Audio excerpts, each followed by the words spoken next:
Dear Kuya Melo, magandang gabi po. Tawagin niyo na lang po ako sa pangalang Nicole, 28 years old, isang HR staff sa isang malaking kumpanya dito sa Makati. Gusto ko pong ibahagi ang kwento ko, hindi lang para kiligin ang mga nakikinig, kundi para bigyang pag-asa ang mga taong naniniwalang minsan, kahit sa gitna ng trabaho, may darating na taong magpapatibok ng puso mo. Taong 2019 nung una ko siyang nakilala, si John. Bago lang siya noon sa kumpanya, IT support staff, tahimik, palangiti pero laging nakatutok sa laptop niya. Ako naman, sanay na sa routine, pasok, trabaho, uwi. Wala akong oras para sa love life. Hanggang sa isang araw, nagkaproblema ang PC ko. Na-assign sa akin si John para ayusin. Pagpasok niya sa opisina ko, napansin ko agad yung simpleng polo shirt niya, maayos na buhok, at yung amoy na parang bagong paligo. Good morning po, Ma'am Nicole, mahinhin niyang bati. Napangiti ako, huwag mo na akong tawaging Ma'am Nicole na lang. Simula noon, nagkakaroon na kami ng maliliit na interaction. Minsan pag may system update, siya ang magpapaalala. Pag may overtime ako, dumadaan siya para mag-offer ng kape. Hanggang sa isang gabi, halos 10:00 na, kami na lang dalawa ang nasa opisina. Hindi ka pa uwi, tanong niya. Marami pa akong reports, sagot ko. Naglabas siya ng 2 cup ng 3-in-1 coffee. Sabay na lang tayo matapos para hindi ka mag-isa. At doon nagsimula ang gabi-gabing overtime na may kasamang kwentuhan. Habang tumatagal, mas nakikilala ko si John. Panganay siya sa 3 magkakapatid, working student noon, kaya sanay sa disiplina. Simple lang ang pangarap niya, makapag-ipon para makabili ng sariling bahay para sa pamilya.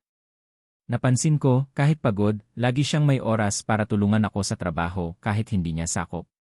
Hanggang isang gabi, habang nag-aayos kami ng files, nahuli ko siyang nakatingin sa akin. Ano? May dumi ba ako sa mukha, biro ko? Umiling siya, tapos mumiti. Wala, ang ganda mo lang pala kapag nakangiti. Pero hindi naging madali ang lahat. Dumating yung time na nagkaroon ng restructuring sa kumpanya. May chismis na matatanggal ang ilang staff sa IT department at kasama si John sa listahan. Lihim akong nag-aalala pero wala akong magawa. Hanggang isang gabi, umiyak ako sa banyo habang iniisip na baka hindi ko na siya makita. Lumipas ang ilang linggo at dumating yung araw na kinatatakutan ko. Tinawag siya sa HR office at ako pa yung nagbigay ng termination paper. Kuya Melo, ang hirap magpigil ng luha habang pinapaliwanag ko sa kanya ang proseso. Inisyan lang niya ako at sinabing, okay lang, Nicole. Hindi dito natatapos lahat. Lumipas ang ilang buwan, hindi na kami nagkita. Pero isang gabi, nagulat ako nang makatanggap ng message sa Messenger. Hi, Nicole. Kumusta ka na? Mula kay John. Nagtrabaho na raw siya sa ibang kumpanya, mas mataas ang sahod, at mas maayos ang schedule. Nagkamustahan kami hanggang sa maging regular na ulit ang chat at tawagan namin. Hanggang sa isang Sabado, nagyaya siyang magkita sa isang coffee shop. Pagdating ko, nakita ko siyang nakasuot ng simpleng t-shirt at jeans, pero mas halatang mas gumuwapo siya. At doon, habang umiinom kami ng kape, bigla niyang sinabi, Nicole, pwede bang simulan na natin yung matagal ko nang gustong simulan? Pwede bang ligawan na kita? Hindi na ako nagpakipot. Alam ko sa puso ko na matagal ko na ring gusto si John. Nagligawan kami, pero hindi tulad ng sa pelikula, puno ng simpleng moments lang. Sabay kumain sa karinderya, lakad sa park, tawanan sa phone hanggang madaling araw. Hanggang sa dumating ang pandemya. Lahat work from home at halos araw-araw ay video call ang naging tulay namin. Doon ko mas na-appreciate na kahit malayo, hindi nagbago yung effort niya. Noong 2022, sakto sa anniversary namin, nagyaya siya na mag-dinner sa isang rooftop restaurant. Habang kumakain kami, bigla siyang lumuhod, may hawak na maliit na box. Nicole, sa overtime, sa kape, sa lahat ng hirap at saya, ikaw ang gusto kong kasama habang buhay. Pakakasalan mo ba ako? Hindi ko na napigilan ang luha ko. At syempre, sinabi kong yes in. Pagkatapos ng proposal, punong-puno ako ng excitement. Lahat ng bagay, iniisip ko na kung paano magiging perfect, yung gown, yung venue, yung listahan ng guests. Pero, hindi pala ganun kadali. Ang dami palang kailangang i-consider, lalo na't pareho kaming nagtatrabaho at may sariling responsibilidad sa pamilya. Minsan, sa gitna ng overtime sa opisina, bigla kaming mag-uusap sa phone. Ano, love? May nakita ka bang magandang venue? Tanong niya. Meron pero mahal. Parang kailangan natin mag-ipon pa ng mas matagal. At doon ko unang naramdaman na baka hindi agad matuloy ang kasal sa gusto naming petsa. Habang papalapit ang kasal, naging mas demanding din ang trabaho ko sa HR. May bagong project at halos gabi-gabi na naman ako nag-overtime. Si John naman, may mga emergency calls sa trabaho niya bilang IT support. Minsan, madaling araw pa siya natatawag para mag-ayos ng system crash. Dumating yung point na halos hindi na kami magka-oras mag-usap. Minsan, isang simpleng good morning at ingat ka na lang ang naipapadala namin sa isa't isa. Hanggang isang gabi, nagkaroon kami ng maliit na tampuhan sa phone. Nicole, parang wala ka ng oras para sakin, sabi niya. Ano ba, John? Hindi lang naman ako gumigimik, nagtatrabaho ako. Para rin sa future natin to. Tahimik lang siya at doon ko na-realize na hindi pala sapat ang dahilan na, para sa future, kung napapabayaan na ang present. Isang Biyernes ng gabi, hindi ko inaasahan na susunduin niya ako sa opisina. Paglabas ko, nandoon siya, nakasandal sa kotse niya, may dalang paper bag ng take-out food. Hindi pwedeng puro overtime ka lang. Kumain muna tayo, sabi niya habang inaabot ang pagkain. Habang kumakain kami sa park, humawak siya sa kamay ko at nagsorry. Nicole, hindi ko naman sinasabing huwag ka magtrabaho, gusto ko lang na kahit gaano tayo ka-busy, hindi natin nakakalimutan yung dahilan kung bakit tayo nagpapagod para sa isa't isa. Doon ako napaiyak. At simula noon, kahit gaano kami ka-busy, sinisigurado naming may isang araw sa isang linggo na magkasama kami, walang usapang trabaho, kami lang. Pero hindi doon natapos ang pagsubok. Isang buwan bago ang kasal, biglang nagkasakit ang tatay ni John. Kailangan ng malaking halaga para sa operasyon. At, alam mo na kung ano ang ibig sabihin nun, ang perang naipon namin para sa kasal, napunta sa pagpapagamot ng tatay niya. Alam kong mabigat para kay John na sabihin sa akin yun. Love, baka kailangan nating i-postpone ang kasal, mahina niyang sabi habang nakayuko. Tiningnan ko siya, hinawakan ang kamay niya at sinabing, John, kasal lang ang na-postpone pero ikaw, hindi. Nandito lang ako.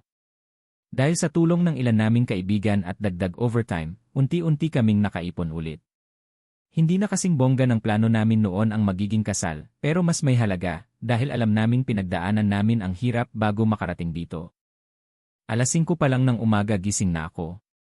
Hindi dahil sa excitement lang kundi dahil hindi ako makapaniwalang, sa dami ng pinagdaanan namin, heto na kami. Habang inaayusan ako ng makeup artist, panay ang kwento ng mga bridesmaid ko. Nicole, kanina pa andun si John sa venue. Sabi niya, gusto niya siguraduhin na maayos lahat bago ka dumating. Umiti lang ako, pero sa loob-loob ko, parang gusto ko na ring tumakbo papunta sa kanya. Pero, hindi mawawala ang mga aberya kahit sa mismong araw ng kasal. Habang papunta kami sa simbahan, biglang bumuhos ang malakas na ulan. Yung tipong ulan na parang bagyo. Kinabahan ako kasi open area yung venue ng reception namin. Tinawagan ko agad si John. Love, umuulan ng malakas. Paano yung reception? Tahimik lang siya saglit tapos sinagot ako, Nicole, huwag mong problemahin yan. Basta pumunta ka dito. Ako ang bahala. Pagbukas ng pinto ng bridal car, sumalubong sa akin ang staff na may hawak na malaking payong. Pagpasok ko sa simbahan, nakita ko si John sa altar nakatayo, nakangiti, pero halata sa mata niya na naiyak. Habang naglalakad ako sa pasilyo, lahat ng alaala bumalik, yung unang kape, yung overtime, yung mga tampuhan, yung iyakan. At sa bawat hakbang ko, ramdam kong tama ang naging desisyon ko na siya ang piliin. Nung exchange of vows, halos mabasag ang boses ni John. Nicole, sa unang araw pa lang na nakita kita sa opisina, alam kong may kakaiba ka. Sa overtime, sa puyat, sa hirap, nandun ka. At ngayong araw, ipinapangako ko kahit anong pagsubok, pipiliin pa rin kita. Nung turn ko naman magsalita, halos wala na akong boses sa iyak. John, sa lahat ng oras na akala ko mawawala ka, nandyan ka pa rin. Hindi ko na kailangan ng malaking kasal o magarang reception, basta ikaw ang katabi ko, kumpleto na ako. Pagdating sa venue, nagulat ako. Kahit bumuhos ang ulan kanina, natigil ito bago magsimula ang reception. At mas nakamamangha, may rainbow pa sa langit. Sabi ni John, tignan mo, love, parang sinasabi ni Lord na tama lahat ng desisyon natin. Ang simpleng handaan namin ay naging mas espesyal, may tawanan, may kantahan, at may sayawan sa ilalim ng malamlam na ilaw ng garden. Hindi ko makakalimutan nung sumayaw kami sa harap ng lahat, habang kinakanta ng kaibigan namin yung paborito naming love song. Pagkatapos ng kasal, lumipat kami sa isang maliit na apartment malapit sa trabaho. Hindi ito malaki, pero para sa amin, ito ang unang tahanan na sabay naming bubuoin. Excited ako sa bawat maliit na bagay, magkasama kaming namimili ng kurtina, nag-aayos ng kusina, at nagtatawanan habang nagtitiklop ng mga damit. Minsan, bago matulog, sabay kaming umiinom ng kape sa balkonahe habang pinapanood ang mga ilaw ng lungsod. Sabi ni Adrian, "Love, dito na magsisimula lahat ng pangarap natin." At ramdam ko yun. Pero syempre, hindi mawawala ang adjustment period. Dati, sanay akong mag-isa at may sariling routine. Si John naman, may sarili ring paraan sa mga bagay-bagay. Minsan, nag-aaway kami sa maliliit na bagay, kung paano tiklopin ang kumot, o kung bakit hindi agad naghuhugas ng plato pagkatapos kumain. Isang gabi, napuno ako sa inis at hindi ko siya kinibo. Pero bago matulog, hinila niya ako papalapit at bumulong. "Nicole, hindi ako sanay na natutulog ka ng galit sakin." "Sorry, ah." Ayun, natunaw na naman ako. Nang magnegatibo 2023, nagkaroon ng restructuring sa kumpanya ni John. Hindi siya natanggal pero nabawasan ang overtime pay niya, malaking kabawasan sa budget namin. Kinailangan naming magtipid at minsan, nagtataka ako kung kakayanin pa namin. Pero doon ko lalo nakita ang pagiging responsable ni John. Imbes na magreklamo, kumuha siya ng side job bilang freelance IT consultant. At kahit mas pagod, lagi pa rin siyang may oras para sakin. Isang gabi, habang kumakain kami ng instant noodles, dahil tipid mode pa rin, ngumiti ako at humawak sa kamay niya. "Love, may sasabihin ako." Medyo nagulat siya, "Ano yun?"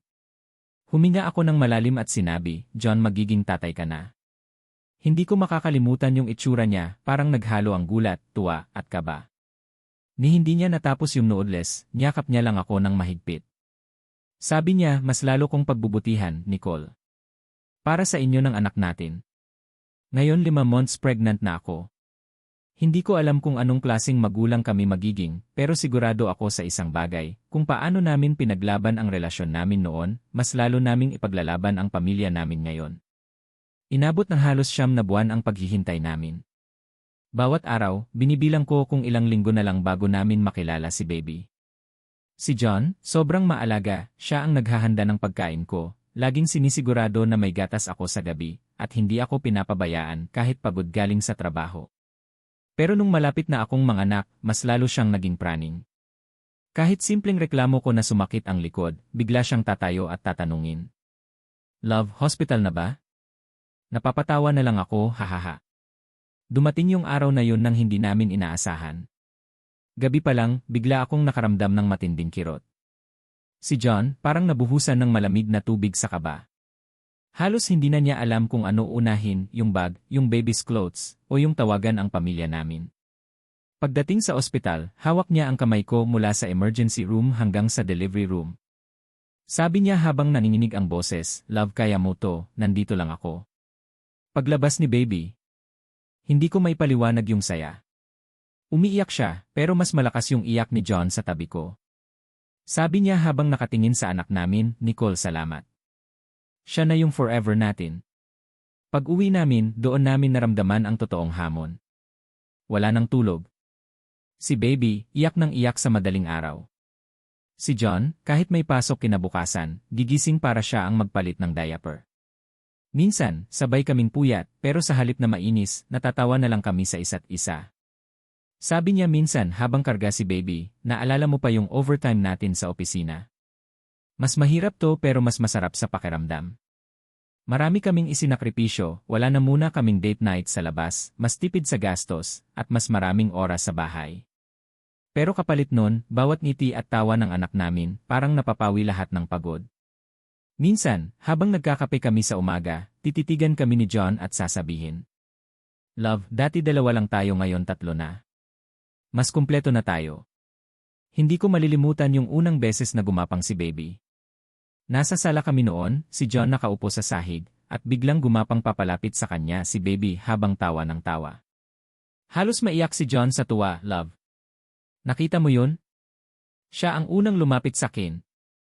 At nung unang beses siyang tumayo nang walang tulong halos buong pamilya namin nakapalibot at palakpak ng palakpak. Parang lahat ng puyat at pagod nabura sa isang iglap.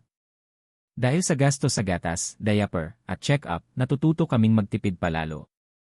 Wala na munang mga mamahaling gadget o bakasyon. Pero natuto rin kaming maghanap ng saya sa mga simpleng bagay, movie night sa bahay, pagluluto ng adobo tuwing linggo, at simpleng lakad sa park kasama si baby. Minsan, habang nakaupo kami sa park bench, sabi ni John, "Love, naalala mo pa yung mga overtime natin noon? Ngayon, mas masaya na ako kahit ganito lang. Basta kasama kayo."